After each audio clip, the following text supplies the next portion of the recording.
जय हरी विठ्ठल. आषाढी कार्तिकी वारी महामंडळाने मागील 6 वर्षापासून वारी हा उपक्रम यशस्वी रूपात पार पाडला हे वाखाणण्यायोग्य आहे. विठ्ठलाची वारी कशी असते त्याचे मूर्त रूप आम्हाला दाखविले याबद्दल मी संजीव गजानन आवळे वारी महामंडळाचा अत्यंत आभारी आहे. मला तरी असे वाटत आहे की आमच्यापैकी जास्तीत जास्त 2-4% जणांनीच मुख्य वारी बघितली असेल. असो, लॉकडाऊनच्या दिवसात पण वारी महामंडळाने अनेक कार्यक्रम केलेत. त्यात सर्वांनी वरचढीने भाग घेतला. जून 2020 पासून ओळख संतांची हा ऑनलाईन कार्यक्रम सुरू केला व त्याचे आज 132वे पुष्प मी प्रस्तुत करणार आहे. याची संधी मला दिल्याबद्दल मी आभारी आहे. मी आज संत निवृत्तीनाथांविषयी काही माहिती देण्याचा प्रयत्न करणार आहे. भारतीय परमार्थ साधनेत सद्गुरूचे स्थान किती श्रेष्ठ आहे याची कल्पना सर्वांना आहेच. सद्गुरू हा परमात्मरूप झालेला साक्षात्कारी संत असतो. त्यामुळे परमात्मरूप झालेला सद्गुरू साक्षात परमात्मा म्हणून गौरवला गेल्यास नवल नाही. सर्वच संतांनी आपल्या सद्गुरूला परमात्म भावनेने वंदन करून आपल्या परतत्वस्पर्शी वाणीने त्याला वाहिले आहे. त्याची वाक्सुमनांनी पूजा बांधली आहे. सद्गुरूपेक्षा परमेश्वर मोठा असतो अशी भावना या भक्तमंडळीची संत मंडळीची कधीच झालेली नाही. सद्गुरू हाच परमात्मा आणि परमात्म्याचा सगुण अवतार म्हणजे सद्गुरू. या सद्गुरूला सर्व इष्टदेवतांच्या आधी वंदन का केले जाते याचे गूढ या श्रद्धेतूनच उकळण्यासारखे आहे. गुरु या संस्थेचा परमोच्च आदर्श म्हणजे सद्गुरू निवृत्तीनाथ. ज्याने भागवत मंदिराचा पाया रचला त्या ज्ञानदेवांचे गुरु निवृत्तीनाथ प्रतिभेने, प्रज्ञेने आणि पारमार्थिक अधिकाराने किती थोर असतील याची कल्पनाच केलेली बरी. ज्ञानदेवांनी ज्यांचे चित्सूर्य म्हणून वर्णन केले आहे त्या निवृत्तीनाथांचे दर्शन आपण घेणार आहोत. हरिहर पंत नावाचे एक सत्पुरुष गोदातीरी आपेगावी राहत असत. हरिहर, रामचंद्र, गोपाळ, त्र्यंबक अशी यांची वंशपरंपरा. या वंशपरंपरेतील त्र्यंबकराजांची समाधी आपेगाव येथे आहे. भक्त त्र्यंबकपंत मूळ पुरुष आधी त्याची समाधी आपेगावी असे मुक्ताबाईंनी म्हटले आहे. त्र्यंबकपंतांचे पुत्र गोविंदपंत, गोविंदपंत व मीराबाईचे पुत्र विठ्ठल. हे विठ्ठलपंत म्हणजे सद्गुरू निवृत्तीनाथांचे वडील. हे विठ्ठलपंत स्वभावतःच निवृत्त होते. यांचा विवाह आळंदी येथील रुक्मिणी यांच्याशी झाला. विठ्ठलपंतांची वृत्ती मूलतःच उदासीन होती. त्यामुळे त्यांनी लवकरच संन्यास घेतला. परंतु परत त्यांनी गुरुच्या आज्ञेने गृहस्थाश्रमात प्रवेश केला. पुढे त्यांना 4 मुले झाली. निवृत्ती शके 1195, ज्ञानदेव शके 1197, सोपान शके 1199 व मुक्ताबाई शके 1201. ही 4 मुले म्हणजे विठ्ठलपंतांच्या संसाररूपीत वृंदावनातील तुळशीला आलेल्या मंजुळा होत्या. परंतु आश्रमधर्माचे उल्लंघन केल्याचे पातक त्यांच्या हातून घडले असल्यामुळे त्यांच्या परमार्थपरायण नैष्ठिक सदाचार संपन्न जीवनाचा प्रभाव जनमानसावर घडू शकला नाही. त्यांच्या दृष्टीने हे सर्व कुटुंबच पातकी ठरले. विठ्ठलपंत धर्मशास्त्र जाणणारे होते. त्यामुळे त्यांनी कोणताही विरोध न करता येईल त्या प्रसंगाला तोंड देण्याचे ठरविले. मुले वाढू लागली. विठ्ठलपंतांनी विविध शास्त्रग्रंथांचे अध्ययन घरीच करून घेतले. या तेजस्वी मुलांची बुद्धिमत्ता त्यांच्या ध्यानात आली होती. आता तोच आधार त्यांना वाटू लागला होता. सामाजिकदृष्ट्या आमच्या कुटुंबाला करावे लागलेले पतिताचे जीवन ही मुले उजळून टाकतील असा आत्मविश्वास त्यांना वाटू लागला. मुलांच्या मुंजी करायचे वय जसजसे जीवन ठेपले तसतसे विठ्ठलपंत अस्वस्थ होऊ लागले. त्यांनी ब्रह्मवृंदांना विनवले की मी अपराधी आहे, पण माझ्या या निष्पाप मुलांनी काय अपराध केला आहे? निदान त्यांना तरी उपनयन संस्काराची अनुमती द्यावी. परंतु ब्रह्मवृंदाने म्हटले की तुम्हाला व ह्या मुलांना जाती कुळ वर्ण याचा अधिकार नाही, कारण तुम्ही संन्यासी व ही मुले संन्यासाची संतती. तुम्हाला व तुमच्या मुलांना उपनयन संस्काराचा अधिकार नाही. तुम्ही पैठणला जाऊन प्रायश्चित घेऊन यावे, त्यांचे आज्ञापत्र आणा, तेच आम्ही वैध मानू. हा संवाद निवृत्तीनाथांनी ऐकला. त्यांची विचारशक्ती थोरा मोठ्या धर्ममार्तंडांना लाजवेल अशी याच वयात परिपक्व झाली होती. ते स्वतःलाच प्रश्न विचारत होते, हे उपनयन संस्कार कशासाठी? धर्मशास्त्रांनी खरोखर काय सांगितले आहे? या संस्कारातून कर्मकांडातून प्राप्त होणारा खरा धर्म लोकांना नव्हे तर धर्ममार्तंडांना तरी समजला आहे काय? पतितांचा उद्धार करण्यासाठी धर्म आहे की पतितांना दूर लोटण्यासाठी? खरा धर्म नराचा नारायण करणाऱ्या माणुसकीवर प्रेमावर आधारलेला आहे ना? आपण जन्मताच जीवनमुक्त आहोत. जीवनमुक्ताला या संस्काराची आवश्यकता नसते. हे निवृत्तीनाथाचे म्हणणे ज्ञानदेवांना मान्य होते, परंतु त्यांच्यातला विचारवंत सदैव जागृत होता. आपल्याला खूप मोठे व्हायचे आहे. या समाजातच आपल्याला थोर मान्यता मिळणार आहे. समाजाला खरा धर्म शिकण्याची गरज आहे. काही शाश्वत सत्याचं दर्शन घडवायचं असेल, त्याला खरा धर्म शिकवायचा असेल तर मार्गाधारे वर्तणाऱ्याने सामाजिक संकेत पाहिलेच पाहिजे. कुळीचा कुळधर्म अवश्य पाळलाच पाहिजे. सर्वथा अनाचार करून चालणार नाही. सामाजिक संकेत मोडल्याने समाज विथरतो आणि असा विथरलेला समाज कितीही कंठशोष करून सत्यधर्माचे निरूपण केले तरी ऐकत नसतो. आणि म्हणून संस्काराची बाह्य कवच अभेरून चालणार नाही. त्या कवचात जो सत्यधर्म लपून राहिलेला आहे त्याचे दर्शन समाजाला घडवायचं असेल तर ते कवच हलक्या हातानं विवेकानं दूर करायला पाहिजे, अशी त्यांची विचारसरणी होती. तिला विवेकाचं अधिष्ठान होतं. हा विवेक निवृत्तीनाथांना मान्य झाला आणि त्यांनी पैठणहून शुद्धीपत्र आणायचं ठरवलं. ही चारही भावंडे पैठणला गेली. त्या ठिकाणी ब्रह्मवृंद जमा झाला व त्यांनी शास्त्राधार शोधून पाहिले, परंतु संन्यासाच्या मुलांना उपनयनादी संस्कारचा अधिकार शास्त्रात कुठेही सापडला नाही. पैठणच्या ब्रह्मवृंदाने निर्णय दिला, तुम्हाला उपनयनादी संस्काराचा अधिकार शास्त्रात सांगितलेला नाही.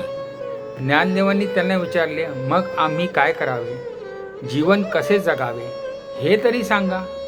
ब्रह्मवृंदाने निर्णय दिला, ईश्वराचे भजन पूजन कीर्तन करावे, सर्वांशी नम्रतेने आदराने वागावे आणि विरक्ताचे जीवन आजीवन कंठावे. या आचरणाने तुमची पापे नष्ट होतील आणि तुम्ही शुद्ध व्हाल. शुद्ध आचरणाने, परमेश्वराच्या भक्तीने आणि विरक्त वृत्तीने आपण शुद्ध होऊ शकतो.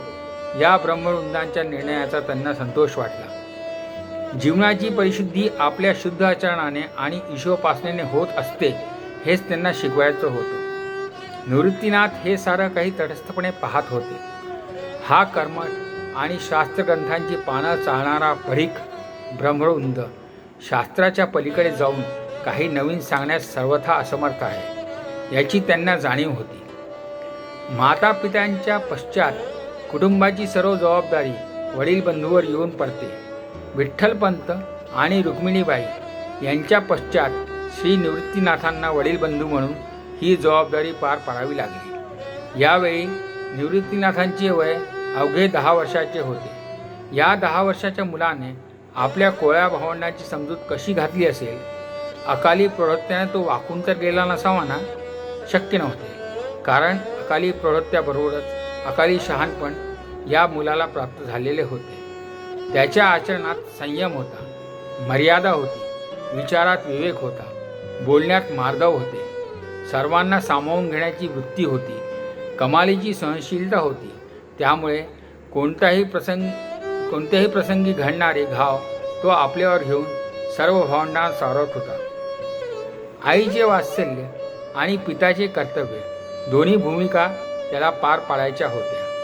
तोल सुटू पिऊन चालायचं नव्हतं. त्यातून ज्ञानदेव अत्यंत तेजस्वी आणि महत्त्वाकांक्षी. त्याला मायेनं क्वचित सुस्कारून त्याच्या महत्त्वाकांक्षेला खत पाणी घालायचं होतं. लोकांना कोणत्याही प्रकारे न दुखवता त्यांच्याकडून होणारे अन्याय निमूटपणे सहन करीत तो आपल्या चिमुकल्या भावंडांचं पालनपोषण करीत होता. घराण्यात नाथ संप्रदायाचा वारसा परंपरेने चाललेला होता. निवृत्तीनाथांचे पणजे त्र्यंबकपंत कुलकर्णी यांना या संप्रदायाचे संस्थापक, श्रेष्ठ सिद्ध व योगी अशा गोरक्षनाथांचा अनुग्रह होता. या त्र्यंबकपंतांचे चिरंजीव गोविंदपंत व निराई या पतिपत्नीस गहनीनाथांची दीक्षा होती. या दाम्पत्याच्या पोटी जे मूर्तिमंत वैराग्य जन्माला आले तेच विठ्ठलपंत होय. एकदा विठ्ठलपंत आपल्या पत्नीसह व मुलासह त्र्यंबकेश्वराच्या दर्शनासाठी आले होते.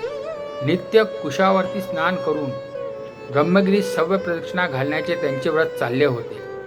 अशाच एके दिवशी प्रदक्षिणा घालीत असताना एक चमत्कार घडून आला. समोरून एक भला मोठा वाघ डरकाळी फोडत आला. मुलांना सावरता सावरता विठ्ठलपंत भांबावून गेले. निवृत्ती तर या गडबडीत वाट चुकून अजनी पर्वतावरील एका गुहेत आश्रयासाठी शिरले. निवृत्तीनाथ वाट चुकले म्हणून त्यांना जीवनाची एक नवीनच वाट सापडली. या गुहेत गहनीनाथ आपल्या 2-3 शिष्यासमवेत आत्मचर्चा करण्यात रंगून गेले होते. निवृत्तीनाथांना त्यांचे दर्शन होताच सारे काही कळून आले. हा योगी दुसरा कोणी नसून अद्वयानंद अनुभवणारा आणि त्या वाटेवर मुमुक्षूंना या अनुभवाचा मार्ग दाखवून देणारा परात्पर गुरु गहनीनाथच आहेत. निवृत्तीनाथांनी गहनीनाथांच्या पायावर लोटांगण घातले. गहनीनाथांनी हा समत्व बुद्धी प्राप्त झालेला ज्ञानी मुमुक्षू आहे हे त्यांनी ओळखले. त्यांनी त्याच्या मस्तकावर आपला हात ठेवला आणि दीक्षा दिली. घराण्यात पूर्व परंपरेने आलेला नाथ परंपरेचा वारसा निवृत्तीनाथांनी अशा रीतीने हस्तगत केला. मुंज झाली असता जो आनंद झाला नसता तो त्यांना झाला. कर्मकांडाशी निगडीत असलेले हे 16 संस्कार माणसाला आत्मतत्वाची जाणीव करून देणारे नाहीत, परंतु आत्मज्योत उजळून परमात्मप्राप्तीच्या प्रकाशानं अंतःकरण उजळून टाकणाऱ्या सद्गुरूकडूनच आत्मतत्वाची प्राप्ती होत असते हे निवृत्तीनाथांना चांगलेच माहिती होते आणि म्हणून त्यांचा आनंद गगनात मावेना. त्यांना आता आपल्या डोळ्यासमोर साक्षात ज्ञानाची ज्योत असलेला ज्ञानदेव दिसू लागला. त्याच्या डोळ्यात महत्त्वाकांक्षा दिसू लागली. आपले जीवन सार्थ झाले. उपनयन संस्कारासाठी असलेल्या ज्ञानदेवाला आता हा उन्मुक्त जीवन जगण्याचा मार्ग आपण दाखवू आणि त्याचे व त्याच्या योगाने अवघ्यांचे जीवन उजळून टाकू. या कल्पनेने निवृत्तीनाथ भारावून गेले. गुरु हा आत्मानुभवी असतो. त्याने शिवशक्तीचे सामरस्य अद्वयानंद वैभव अनुभवलेले असते. म्हणून गुरु हा शिवरूप झालेला असतो. शिवोपासक शिवाच्या ठिकाणी आपल्या सद्गुरूला मानतात. ते शिवा इतकीच आराधना आपल्या सद्गुरूची करतात. त्यांच्या उपासनेत प्रत्येक वेळा साक्षात शिवाचे स्थान श्री सद्गुरूने घेतलेले असते आणि म्हणून गुरुमहिमा गाताना एका पदात गुरु या संस्थेचा परमोत्कट आदर्श असलेल्या गोरक्षनाथांनी म्हटले आहे, गुरु कीजे गहिला निगुरा न रहिला, गुरु बिन स्थान न पाविला रे भाईला, गुरुजी मैं तो एक निरंजन गाऊं, दुख न जानू दर्द न जानू, ना कोई बदे बुलाऊं, सद्गुरु वेद मिले अविनाशी, वाही को नारी बताऊं, गंगा न जाऊं यमुना न जाऊं, ना कोई तीरथ नहाऊं, 68 तीर्थ हैं घट भीतर, वाही में मलमल नहाऊं, फूल न तोड़ू पत्थर न फोड़ू, ना कोई झाड़ सताऊं, बन की मैं लकड़ी न तोड़ू, ना कोई देवल जाऊं, कहे मछिंदर गोरख बोले, ज्योत में ज्योत मिलाऊं, सद्गुरु के शरण गए से आवागमन मिटाऊं. या पदात ओतप्रोत गुरुभक्ती भरलेली आहेच, परंतु परमसुख प्राप्तीसाठी बाह्य साधनांची गरज नाही असे निश्चित सांगितले आहे. अंतसाधना हीच खरी साधना म्हणून सांगितली आहे. गुरुशिवाय ज्ञान नाही, गुरुशिवाय आत्मतत्वाची प्राप्ती होत नाही आणि म्हणून आत्मतत्वाची प्राप्ती करून देणाऱ्या गुरुचे ध्यान केले पाहिजे. कारण सद्गुरूची प्राप्ती म्हणजेच परमात्मा प्राप्ती होय. सद्गुरूच्या प्राप्तीनं सारी संसार दुःख नाहीशी होतात, साऱ्या वेदना नाहीशा होतात. सद्गुरू हेच अविनाशी वेद आहेत. तेव्हा त्यांची एकदा प्राप्ती झाली म्हणजे वेदाकडे धाव घेण्याची आवश्यकता नाही. सद्गुरूंच्या पायाशी सर्व तीर्थे येऊन ठाकलेली असतात. म्हणून गंगा यमुना इत्यादी तीर्थक्षेत्रांवर जाऊन स्नान करण्याची गरज नाही. सद्गुरूच्या ठिकाणी 68 तीर्थे समावलेली आहेत. त्या तीर्थात स्नान केल्याने मनोमालिन्य नाहीसे होते. महाराष्ट्रात भागवत मंदिराचा पाया रचणाऱ्या संत ज्ञानदेवांशी सद्गुरू श्री निवृत्तीनाथ आणि या भागवत मंदिराचा कळस ठरलेल्या संत तुकोबांचे सत्शिष्य संत निळोबा महाराज या 2 पुरुषांच्या काळाच्या दरम्यान याला पंथराज म्हणून गौरवले जाते. तो वारकरी पंथ महाराष्ट्राच्या कणखर भूमीत पाय घट्ट रोवून बसला. समचरण विठ्ठलाच्या पायाशी लोटांगण घालण्यास अधीर झालेले येथील असंख्य भक्तगण आजही पाहिले म्हणजे ही पुण्याई कोणा सामान्याची नव्हती याची जाणीव होते. यासाठी अनेक सत्पुरुषांनी आपल्या आयुष्याची गुरवंडी केली होती. नाना प्रकारचे नाना त्रास सहन करून त्यांनी ही ईश्वराची मांदियाळी मिळवली होती. 20-25 घराचे जरी एखादे खेडे असले तरी त्या खेड्यातील घराघरात रामकृष्ण हरी, ज्ञानबा तुकाराम आणि पुंडलिक वरदा हरी विठ्ठलचा गजर ऐकायला मिळतो. त्यांच्या झांजेतून अद्वैताचा झणकार ऐकायला मिळतो. भक्तिपंथाची ही वेल आज गगनावर गेलेली आपणास दिसते. पण हे इवलेसे रोप महाराष्ट्रात कोणी लावले? नाथ परंपरेत राहून श्री गहनीनाथांकडून घेतलेल्या कृष्णभक्तीचे हे रोप निवृत्तीनाथांनी सर्वप्रथम जनसामान्याच्या प्रांगणात लावले.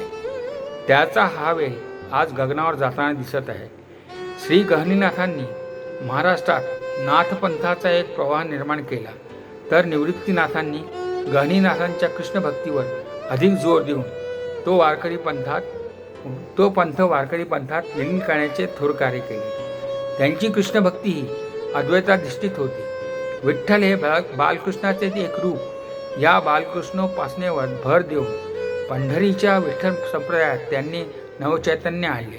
अद्वैतावर आधारित निर्गुण सगुण भक्तीचे प्रात्यक्षिक करून आपल्या परिवारात विठ्ठल भक्तीच्या रूपाने हरिहरेक्य प्रस्थापित केले. निवृत्तीनाथांचे सर्वात महत्त्वाचे कार्य म्हणजे कृष्णभक्तीच्या रूपाने महाराष्ट्रातील सर्व घरातील समाज एकाच भक्तिपंथात समन्वित करून ज्ञानदेवांच्या आध्यात्मिक लोकशाहीच्या निर्मितीच्या कार्यात अनुकूल अशी पार्श्वभूमी तयार करून ठेवली आणि ज्ञानदेवांना या भक्तिपंथाला सात्विक अधिष्ठान प्राप्त करून देण्यासाठी गीतेवर भाष्य लिहिण्याची प्रेरणा दिली. निवृत्तीनाथांच्या प्रसादानेच ज्ञानदेवाने ज्ञानेश्वरी हा गीतेवरील भाष्य ग्रंथ लिहिला आणि नाथ परंपरेने प्राप्त झालेल्या शांभव द्वैताची प्रतिस्थापना करणारा अमृतानुभव हा ग्रंथ लिहिला. ज्ञानेश्वराचे श्रीकृष्णार्जुन प्रेम, मराठी भाषा प्रेम, श्रोतृप्रेम आणि गुरुप्रेम हे विषय त्यांच्या इतके जिव्हाळ्याचे होते की यापैकी कोणताही विषय आला की त्यात सहजच वाहत जायचे. अशावेळी श्री निवृत्तीनाथ त्यांना त्यांच्या प्रतिभेला, त्यांच्या कवित्वशक्तीला, आपल्या विवेकाचा, अवधानाचा अंकुश लावीत आता हे विषयांतर झाले. आता कृष्ण काय म्हणतात ते सांग आणि मूळ प्रतिपाद्य विषयावर निरूपण आणून सोडित. खरे म्हणजे परमार्थाची वाटचाल करीत असताना साधकाला ज्या दिव्यातून जावे लागते त्यामागे असलेल्या सर्व आंतरिक प्रेरणा समर्थपणे व्यक्त करणारा म्हणजे अभंग. अभंग हा काव्य प्रकार सर्वप्रथम निवृत्तीनाथांनी हाताळला असे म्हणावे लागेल. त्यांच्या अभंग रचनेची दाट छाया ज्ञानदेवांच्याही अभंग रचनेवर दिसून येते. निवृत्तीनाथांच्या नावावर हरिपाठ, अभंग, निवृत्तीसार, निवृत्तीदेवी तथा निवृत्तीश्वरी, उत्तर गीता टीका, सटीक भागवत गीता, समाधिबोध, निवृत्तीनाथबोध, परमप्रकाश इत्यादी रचना सांगितल्या जातात. यातील हरिपाठ आणि अभंग एवढ्याच रचना मुद्रित स्वरूपात उपलब्ध होतात. निवृत्तेश्वरी हा ग्रंथ पण उपलब्ध झालेला आहे. तथापि तो निवृत्तीनाथांचाच आहे काय याविषयी अनेक संशोधक साशंक आहेत. ज्ञानदेवाचे अकृत्रिम श्रीकृष्ण प्रेम हा गहनीनाथांकडून निवृत्तीनाथांच्या द्वारे त्यांना प्राप्त झालेला वारसाच म्हणावा लागेल. ज्ञानदेवांच्या व्यक्तिमत्वाची जडणघडण गुरु निवृत्तीनाथांच्याच कृपाप्रसादाने झालेली आहे. ज्याने महाराष्ट्र संस्कृतीचा पाया रचला किंवा पुंडलिकाने येथे रूढ केलेल्या विठ्ठल भक्तीला ज्ञानेश्वरीच्या रूपाने तत्वज्ञानाचे अधिष्ठान प्राप्त करून देऊन भागवत मंदिराचा पाया रचला, त्या ज्ञानदेवांच्या उत्तुंग व्यक्तिमत्वाचे जडणघडण करून त्यांनी महाराष्ट्रावर आणि मराठी भाषेवर अनंत उपकार करून ठेवले. निवृत्तीनाथाचे हे कार्य अभूतपूर्व होते. पारमार्थिक जीवनात गुरुशिवाय अन्न गती नाही. या ठिकाणी गुरु हा अनन्य ठरतो. श्री निवृत्तीनाथांनी सद्गुरू म्हणून गुरु या संस्थेचा श्रेष्ठ आदर्श निर्माण केला. शास्त्राध्ययन कोणीही पढीक पंडित करू शकतो आणि आपल्यासारखाच पढीक पंडित निर्माण करू शकतो, परंतु धर्मशास्त्रांचा आणि अध्यात्मशास्त्रांचा मतितार्थ जाणून तो शिष्यापर्यंत अनुभूतीच्या पातळीवर आणण्याचे कार्य सद्गुरूच करू शकतो. निवृत्तीनाथांनी ज्ञानदेवांची आत्मज्योत फुलवली आणि त्या आत्मज्योतीच्या प्रकाशात अवघा महाराष्ट्र उजळून टाकला. आणि म्हणून गुरु या संस्थेचा श्रेष्ठ आदर्श श्री निवृत्तीनाथांनी निर्माण केला असे कृतज्ञता भावाने म्हणावे लागेल. त्यांच्याविषयीचा कृतज्ञता भाव ज्ञानदेवांच्या शब्दात व्यक्त होण्यासारखा आहे. ज्ञानदेव म्हणतात, गुरुसारखा असता पाठी राखा, इतरांचा लेखा कोण करी. राजयाची कांता काय भीक मागे, मनाची या जोगे सिद्धी पावे. कल्पतरू चळवटीत जो कोणी बसला, आता उद्धरलो गुरुकृपे. वैराग्याचा असं मूर्तिमंत आविष्कार आणि गुरुसंस्थेचा श्रेष्ठ आदर्श पुन्हा कधी होईल काय, या प्रश्नाचे उत्तर नामदेवांनी दिले आहे. वैराग्याच्या गोष्टी ऐकल्या त्या कानी, आता असे कोणी होणे नाही. निवृत्तीनाथांच्या आधी त्यांची तिन्ही भावंडांनी समाधी घेतली होती. त्याच्यामुळे आपल्या आधी आपली भावंडे गेली. त्यामुळे निवृत्तीनाथ आता खूपच उदास झाले होते. शिवाय आता आपले कार्यही संपले आहे. मग या जगात आपले काय राहिले आहे. आता आपण ह्या एकल्याचा प्रवास घालवलाच पाहिजे. शेवटच्या मुक्कामाला गेलेच पाहिजे. आता लोकांचा लळा वाढविण्यात अर्थ नाही, असे विचार त्यांच्या मनात घोळू लागले. दाही दिशा चित्त झाले असे सैरा, आता शारंगधरा सिद्ध व्हावे. फार माझा प्राण असे कंठी, आता जगज्जेठी सिद्ध व्हावे. अशी त्यांची मनस्थिती निर्माण होऊ लागली. संत मेळ्यासह ते सप्तशृंगीच्या दर्शनास आले. या आदिमायाचे दर्शन घेऊन ते आदिपुरुषाच्या दर्शनासाठी त्र्यंबकेश्वराला आले. मूर्तिमंत वैराग्यच वैराग्याला भेटायला आले. ज्या त्र्यंबकेश्वराजवळ लहानपणी वाघ दिसला म्हणून वाट चुकली आणि म्हणून खऱ्या अर्थाने वाट सापडली, त्याच वाटेवर आता बिनचूक आले. त्या आदिपुरुषाचे त्यांनी उन्मनी अवस्थेत दर्शन घेतले आणि त्यांच्या मनाचा निश्चय झाला, आता या आदिपुरुषात आणि आपणात देहाचेच अंतर राहिले आहे, ते समाधी योगाने मिटवलंच पाहिजे. त्यांनी या स्थळी समाधी घ्यायचा निश्चय केला. समाधीस्थळ निश्चित झाले. नामदेव पुत्र नारा विठा गोंदा यांनी तुळशी बेल पुष्पे आणून आसन तयार केले. सभोवती जागा झाडली निर्मळ, अनादिय स्थळ निवृत्ती राजा. सभोवती दीप लावलेली समाधी, म्हणती पूजा आधी केली असे. आता निवृत्तीनाथही आपल्यातून जाणार म्हणून सारा भक्तवृंद शोक करू लागला. कोणाच्याही डोळ्याचे पाणी आटेना. साऱ्या दिशा भिंगुळवाणे दिसू लागल्या. सारे स्थिरसर जड झाले. निवृत्तीनाथ मात्र आता पूर्ण निर्विकार झाले होते. डोळे मिटून त्यांनी गणपती, सरस्वती, आदिमाया, आदिनाथ, गैनीनाथ यांचे स्मरण केले. वैष्णवांनी धूप, पंचारती, गंधाक्षरा यांनी त्यांचे पूजन केले. शिवस्वरूप झालेल्या शिवावताराचीच पूजा करण्याचे भाग्य त्यांना लाभले होते. आता ही अवतार मूर्ती पुन्हा आपल्या डोळ्यांना दिसणार नाही म्हणून सारे भक्त त्यांना डोळा भरून पाहत होते. सर्वांचा कंठ दाटून आला होता. सर्वांनी विठ्ठलाचा आणि निवृत्तीनाथांचा जय जयकार केला. निवृत्तीनाथांनी सर्वांना वंदन केले, विठ्ठलाचे तीर्थ घेतले आणि मग निवृत्तीनाथ बैसेले समाधी सुचित, चिन्मय ते ज्योत उजळली. पुंडलिके मिठी निवृत्ताच्या गळा, अवघियांचा डोळा आसवे येती. विठ्ठलाचे हृदय आलेसे भरून, झाकिले नयन निवृत्ती राजे. पुंडलिके आणले विठोबासी बाहेर, केला नमस्कार वैष्णवांनी. राही रखमाबाई बसल्या गहीवरत, आणिक संत महंत ओसंड. समाधीस्थानात प्रवेश करून निवृत्तीनाथ आसनस्थ झाले आणि डोळे मिटून घेतले. नारा, म्हादा, गोदा, विठा या नामदेव पुत्रांनी झाकली शिळा समाधीची आणि ज्ञानदेवांचा हा चित्सूर्य अवघियांच्या अंतःकरणात प्रकाश निर्माण करून मावला. क्षणभर सर्वांना सर्वत्र अंधार झाल्यासारखे वाटू लागले. नामदेव म्हणतात, लोपलासे भानू पडला अंधार, गेला योगेश्वर योगी निवृत्तीनाथ. गेला त्या विवती अनादी होता, आता देवा फार आठवते. नामा म्हणे हरी धरवेना धीर, येतो गहीवर ओसंडोनी. ज्येष्ठ वद्य 12 रोजी निवृत्तीनाथ समाधीस्थ झाले. त्र्यंबकेश्वर या शिवभक्तांच्या पीठाजवळ या शिवभक्ताने समाधी घ्यावी हाही एक ईश्वरी संकेतच मानावा लागेल. शिवस्वरूपी विलीन झालेल्या या थोर शिवोपासकाला संत एकनाथांच्या शब्दार्जनीने अर्धे देऊ आणि त्यांना वंदन करू. धन्य धन्य निवृत्ती देवा, काय महिमा वर्णावा, शिवावतार तुची धरून केले त्रैलोक्य पावन, समाधी त्र्यंबक शिखरी मागे शोभे ब्रह्मगिरी, निवृत्तीनाथाचे चरणी शरण एका जनार्दनी. या संतांची कार्यक्रमामुळे मला प्रथमच निवृत्तीनाथांविषयी जी पण काही माहिती मिळाली ती आपणापर्यंत पोहोचवण्याचा छोटासा प्रयत्न केला व आपण सर्वांनी अत्यंत धैर्याने ऐकली त्याबद्दल मी आपला अत्यंत आभारी आहे. मला ही संधी दिल्याबद्दल परत एकदा मी आषाढी कार्तिकी वारी महामंडळाचा अत्यंत आभारी आहे. जय हरी विठ्ठल.